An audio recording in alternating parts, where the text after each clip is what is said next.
Hey everybody, welcome to Nostalgia Rewind. I'm Chris. And I'm West. And today we will be watching Dumb and Dumber. Dumb, dumb, dumb. And of course, spoilers ahead. Alright, so Dumb and Dumber is the cross-country adventures of two good-hearted but incredibly stupid friends. Starring Jim Carrey and Jeff Daniels. What year did it come out? Came out in 1994. 1994. So, what, 23 years? How many years?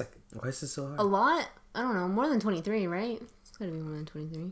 24 25? years. 24, 25 years. So it came out 25 years ago, so 2 decades and a half. This is like one of Jim Carrey's biggest roles. IMDb gives it a 7.3 out of 10. We don't have the tomato score. I'm sure it's high up. I'm sure it's high up there. So, what I remember of this movie is not much. I only remember the iconic scenes. So I know that... What are the iconic scenes? The iconic scenes are, for me, I guess. Yeah, you're right. So the things that I remember is Jim Carrey on the back of a motorcycle or a scooter. Another iconic scene is their suits. He's wearing orange. What was the other color? See, I don't even remember the other color. It's a powdered blue suit and an orange suit. A powdered blue suit with Jeff Daniels and an orange suit with Jim Carrey. I remember him losing a tooth as one point.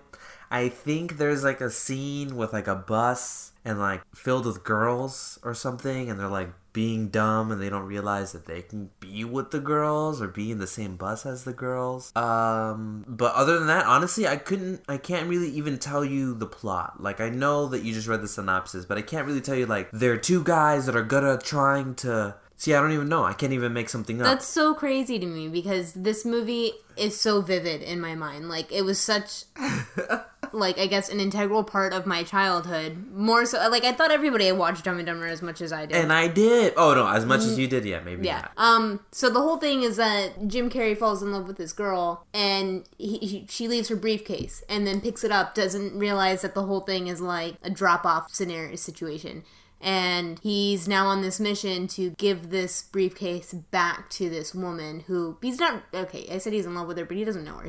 It's like love at first sight type of thing. Yeah. And that's why they're going cross-country. Because he wants to return this briefcase to a woman that he's never met, that he's in love with. Don't remember that at all. That's the story. Yeah, so you must have, like, never watched. I watched it maybe once. Okay, like, yeah, see? But just once. Like, yeah, there's no... Yeah, I've watched Ace Ventura 2 was my most watched Jim Carrey movie. That's probably one of my least. That's, to me, yeah, in my world, it's a classic. Yeah, you no, know, like, this was... super classic. This was a classic. I remember the song, I don't know if it's I wouldn't say theme music, but the one song, New Age Girl by Dead-Eye Dick, that's like top-notch song. Still to this day, love that song.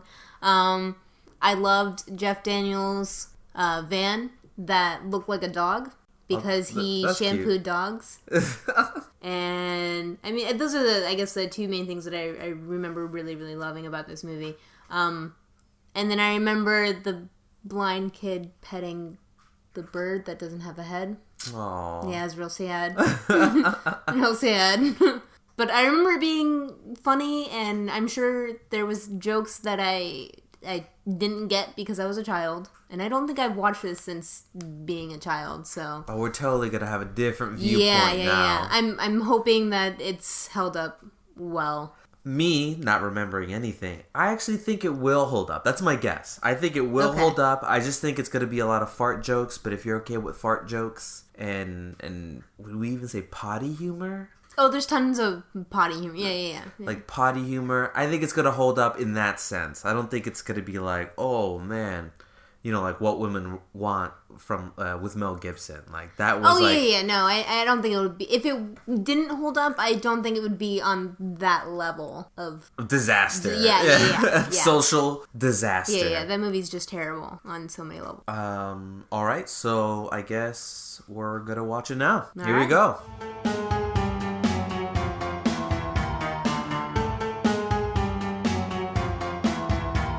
Okay. Alright, so we just finished watching Dumb and Dumber, and I like it. It was a lot of potty humor. There was a lot of gross stuff, like pee, poop, snot, toilets, like... I don't know, that loogie was definitely the most disgusting... I think they hit every disgusting bodily fluid in this movie, and I was I was honestly Definitely. honestly disgusted. The loogie was so gross. It literally looked like pesto or something, or like No, that was brown. Like, that wasn't... it was like green brown. Yeah, but pesto doesn't... Pesto Okay, isn't you're brown. right. It was gross. That's what it was. Funny in that scene that he hawks a loogie in it, and he's like, "Are you gonna finish that?" And then he takes the burger. So that means that he's gonna eat that burger. Like, I don't know anybody that would be able to eat their own mucus. That's just like a disgusting person. Like, disgusting man. He was garbage. And then in a later scene when he Lloyd Christmas or Jim Carrey was in the bathroom, he happens to be there at the time where it says, 2:15 or be here at 2:15 for manly love or something So like that. yeah, basically the loogie guy was there because he's a closeted gay man, I guess, because he's too manly to be open about it. I don't know, whatever. And so he goes to this restroom to sleep with other men, and he was going to sexually assault Jim Carrey's character. It was really terrible, like super terrible, and he pulls out his pants, gonna do this stuff, and it's supposed to be humorous, but it's like a really traumatizing event where even afterward, Harry or Jeff Daniels is like joking about it, and Jim Carrey's like, he's clearly been traumatized. Lloyd is traumatized. Yeah, I think that's the only part of this movie that... And we brush over it like, oh, it was no big deal. But if you flip that, like put some different genders, that's like terrible. It's like, oh yeah, she almost got like raped, but whatever. Yeah. So yeah, I think that's the only part of this movie that, like, in today's standards, is really shitty. Yeah, like where's the joke is that he was gonna be raped by a 6'4" trucker with like leopard print thong. Like, that's the joke. Like that's what was written down. Anyway, besides that, everything else is pretty good. Potty humor. We did see the what is it? The blind kid who pets the dead bird. Oh, that poor kid. And it was done by the criminals that are after them. What was done by? What are you talking about? Who snapped the bird's neck off? Oh yeah. The mobster dude. Yeah. So yeah, I didn't remember like the whole plot of like the suit. So she leaves a suit that he is a limousine driver that takes a rich woman who's part of a ransom situation. Yeah. The money was a ransom for her husband, and that's the whole plot. That's the whole plot. Yeah, I just didn't remember that. Yeah. What else was in that movie? Like. Anyway, the movie was good. I think it holds up for the most part. Like I thought if you're into like 13-year-old literal poop jokes, like when he takes a laxative and he's just pooping in a toilet that doesn't flush, and then he throws the poop out the window, which I thought there would have been some joke in there where like that poop lands on somebody, but they never played on that. I thought that was funny. They didn't know, but realistically, like if he did do that, first of all, it would have just came out the bottom because he was holding it. Yeah, but that was straight up liquid, like. Yeah, so it would have come through a little bit, like at least a little bit. Yeah. And even if it didn't, right? If he still was able to shove it all out the window, like. It would have been in a bush in these people's yard. Right? It's frozen. It's in the Aspen or whatever. Yeah. And yeah, I mean, yeah, it would have frozen. It would have been frozen poop, but it still would have been gross. Right? And then the scene where they straight up murder the guy that's after them by giving him rat poison pills because... Oh, yeah, where do you find rat poison pills? Where is that? That's not a thing, right? Like, rat poison's just powder, right? It usually... I think it's just powder. Man, we've never had a rat problem, have we? Fortunately. I just think rat traps. But yeah, he had 2 pill bottles, one for his ulcers, which I guess played on the joke that, they fed him hot pepper. Yeah. And then he had another bottle that was all black with pills that are rat poison. And they straight up murder him, right? And the cops know this. And at the end, nothing comes of it. Like, they murder somebody and there's no court case, there's no... It's like, oh, okay, yeah. Yeah, they just let them on their way. On their way. Just like, get out of here. They take the rest of the money that they had from that suitcase, and that's it. Yeah, that's it. IOUs is what they just replace all the money with IOUs. And, what's more valuable, And what's going to happen when they get home and the blind boy who the cops are now involved in that situation with the bird, you know, what's going to happen when they come back home? Yeah. And they're 2,000 miles away, and they already, from the beginning, didn't pay the gas, right? For their apartment? Yeah. I mean, that's irrelevant. They would just turn off the gas. Oh. Well, they don't have money for rent. And all those worms are sitting there. They've probably already been evicted at this point. Like, well, I mean, how long was this trip? Like, they were gone for, let's say, like a week, maybe a week and a half. That's true. At the shortest amount of time, I would say. Yeah. At the longest, I mean, who knows? They could have been gone for like a month. Wait, what was their business? They wanted to have worms. Open up a pet store where they just sold worm farms. Which, that's not a thing, right? They just made that up. Is worm farms a thing? I mean, I don't know. I've never needed worms. I'm not a fisherman. Yeah, no, but if you were a fisherman and you were buying worms, like, you'd go to a bait shop, like... Alright, we're gonna Google this right now. And see if worm farms are a thing? I mean, I guess, yeah.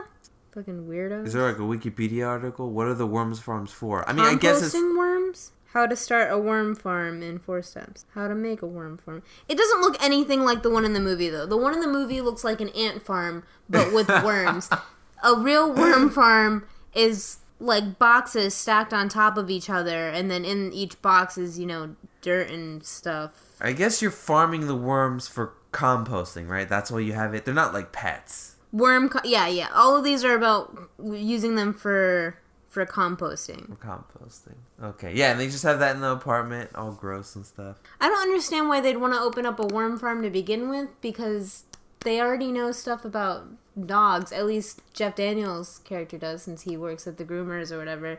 Like, why not just open a regular pet store? Like, what is it about worms that they were... See, it's because worms are probably, and maybe even at the time, are inherently funny. Like, how hot dogs are inherently funny, loofahs on a Tuesday. I don't think worms are inherently funny. I think it was just because they could do the play on worms. The play on words. Because they were gonna name it. I got worms. Or you got worms. Or you got worms. Yeah, I got worms. You got whatever. Worms, wordplay. You're right. It was for the bit. It was for like the whole joke setup. Yeah. So yeah, I guess that's it. But I don't know. It seems dumb. I don't know. The part where they pee in the, well, not they, Jim Carrey pees in all the bottles, and then Lloyd Christmas. Lloyd Christmas, and the cop tastes it. Like, there's just so many things, like, steps before drinking it that he could have figured out that it was urine. It would have still been warm because it had just happened. And it would have smelt like piss. Yeah. I know Coors Light isn't like the top shelf of beer. Oh, maybe that's the joke. That Coors Light tastes like piss. But fair, sure. It is garbage. But it still would have been warm. Like, super warm. Not like lukewarm, like they just had beer sitting in there. 98 degrees warm. You know, body temperature beer. But, and then he just lets him go. He has a bad experience. He drinks the pee. He kind of like vomits, and he lets him go. I mean, I would have let him go, too. I would have been too embarrassed. Oh, yeah, man. Every body fluid was in this movie. Snot, pee, poop, spit, you know. Did anybody vomit? No vomit. Vomit's not funny? I don't know. I think vomit is funny. I just think maybe...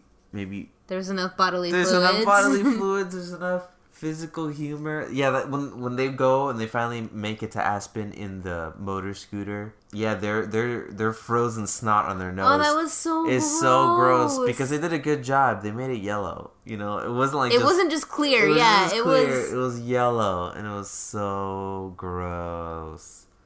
That was super gross. That and the loogie worm. Yeah. And I guess if it's funny to laugh at, like, being grossed out. Maybe that's, like, a cool thing. You gotta look up some trivia? Yeah, I was gonna go through the IMDb. Wow, so Jeff Daniels wasn't wanted for the film? Can you imagine anybody else playing Jim Carrey's partner? And, like, I think they were perfect. But Jim Carrey wanted him to do it in order to ensure a no from him, because I guess they really did not want Jeff Daniels in this movie. They offered him $50,000 for the role, and he accepted without any hesitation And he didn't even attempt to negotiate. He just accepted $50,000. Yeah, and despite the fact that his agent was telling him that it would kill his career, and then by 1994 the film was his most successful. So, joke's on everybody else. I wonder what really made him want to do it. Is it because he's friends with Jim Carrey? I guess I don't know their history. And also, But probably. $50,000 for. I wonder how many months of shooting that would have been.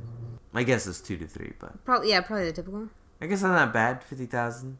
I mean, I guess since nowadays we're always thinking about millions of dollars, 50,000 doesn't seem like a lot, but it is. It's a bit of money, I guess. 1994 money. Right? Yeah, I think that's what I meant. Initially, Jim Carrey was offered. Well, I guess when you look at this, was offered $700,000. What? Yeah, to do the film, but the offer went up because in the same week when Ace Ventura: Pet Detective opened at #1 in the box office. So Jim Carrey's agents haggled it, and then his salary went up to $7 million, which was almost half the film's budget. So he went from 700,000 to 7 million. That's like 10 times more. They haggled 10 times more. And Jeff Daniels only got $50,000. And Jeff Daniels only got $50,000. That's insane because Jeff Daniels is an excellent actor. Oh yeah, 100%. I mean, he's doing great now, so I guess it was totally worth it. Jeez. 7 million versus 50,000 is such. So yeah, 50,000 is nothing. And it was half the film's budget? Just about half the film's budget, yeah. 14 million to make Dumb and Dumber. 15 million. That's a crazy trivia. Right? That's just insane. It went straight to #1 in the box office. And he's the first actor to have 3 films go straight to #1 in 1 year. Really? Yeah, it was this one, The Mask, and Ace Ventura: Pet Detective. All came out in 94. So Jim Carrey was It's a busy year, man. Yeah, Jim Carrey was hot. Hot in 94. Yeah. Like, he went from 0 to $7 million. Jeez. He manifested it, you know? That's what he wanted. Wrote himself a $10 million check. Steve Martin and Martin Short both turned down the role for Lloyd. It would not have been the same movie. Not at all. Not at all. Well, and originally, so this is originally who they wanted to play Harry and Lloyd. Nicolas Cage and Gary Oldman. That is the dumbest mix. I think this would have been a terrible movie. Yeah. I mean, I enjoy both of them immensely, but... I can imagine Nicolas Cage trying to bring that to a whole nother level of what dumb. Trying to be Lloyd Christmas. Or, I mean, Harry and Gary Oldman would have been... Yeah, no, that's just stupid. That would have been a terrible, awful movie. I mean, I guess, where was Nicolas Cage in 94? Well, I think he was good then. I'm gonna look up what Nicolas Cage was doing in 94. So in 1994, Nicolas Cage was doing Guarding Tess, It Could Happen to You, and Trapped in Paradise. All movies I've never seen. I haven't seen any of them either. What about Gary Oldman? What was he doing in 94? Gary Oldman was in Leon the Professional and Immortal Beloved. Okay, so yeah, I mean, seeing what they were doing in 94, it doesn't seem... I mean, I guess we could look at what they did before. I mean, yeah, so I guess he did some comedies prior, but... But Nicolas Cage wasn't like Nicolas Cage, right? Not like what he is now, no. Yeah. Yeah, no, so there's just stupid choices, I don't know. It would have been like having Will Smith in The Matrix, you know? Pretty terrible. We all love our emotionally tense Keanu Reeves for The Matrix. Perfect. They also had Rob Lowe to be Jeff Daniels' character. And also a weird choice. Super. Yeah, they just knocked it out of the park for this movie. Yeah. Go Jim Carrey and Jeff Daniels. Eddie Murphy and Mike Myers were both considered for the role of Lloyd as well. That seems more on brand than like all the other people. Who? Eddie Murphy and Mike Myers for Jim Carrey's character. That could have been a good movie as well. A different movie, but a pretty good movie. Yeah. Eddie Murphy, yeah, that would have been an interesting take on what Dumb and Dumber could have been. And those are all the fun trivia. But yeah, I mean, overall, it was still alright. It's not a terribly offensive movie. So for this nostalgia rewind, I think it holds up. It was funny. Of course, if you like 13-year-old gross out humor, fart jokes. But I enjoyed it. Did you like it? Do you like it more or less or the same as you liked it? On your feelings on it and how you liked it before. I think child me probably enjoyed it a lot more than adult me. But I didn't not like it. I don't know if I would watch this like again not too long from now. It'll probably be a while before I decide to watch Dumb and Dumber again. Would we just be watching it again for nostalgia's sake? If we watched it again? Yeah, it would be for nostalgia's sake, or do you enjoy this movie? No, I think if I were to watch it again, it'd probably be like, I just want something on in the background, or if I came across it on TV type of thing. Yeah, I would leave it on if it was on TV. Yeah. But yeah, I wouldn't. But I'm not gonna actively search for it. Yeah, search for it or watch it again. Yeah. I mean, maybe if we had kids, like, let them watch it. Like, that's something that I wouldn't mind having on while they kids, also watched it. Gross and farts. Well, I mean, I watched it as a kid. I'm not saying, like, little kids. I'm saying... Oh, yeah, you're right. I'm over here thinking, like, obviously, you're children. I'm saying, like, 6 years old? I was probably, like, 6 when I first saw that movie. I don't know. Okay. Yeah. So, yeah, if I had children, I'd probably put it on so I didn't hate what was on the television because I enjoy the soundtrack a lot. Yeah, the soundtrack is fun. It's fun. 90s fun. Yeah. That Crash Test Dummy song. Yeah. I know it's the top, like, worst songs of all time, but I love it. What was it? Mm-hmm. Yes. Mm-hmm. Is it just a song? That's the whole chorus. Mm-hmm. There's, the verses have words and stuff. But yes, that is the chorus. I guess it could be considered lazy. I'm sure Anthony Fantano would tell you it's a terrible song. but I really like it. But I'm a sucker for anything 80s, 90s. Right. Especially in music. So. All right. Well, I'm glad it holds up. Yeah. It was good. I'm glad it didn't ruin my childhood. It's a good guess. Yeah. All right. So that's our nostalgia rewind for this week. That was our review or hold up, whatever. I don't know. Our talk about Dumb and Dumber. And we'll We'll talk to you next week. If you guys have any requests for movies you would like us to watch and review, like, email, comment, subscribe. Yeah, we don't really know where we're posting this right now, so contact us, email in some way, shape, or form. But leave us a comment, and we will definitely take your suggestion under consideration. All right.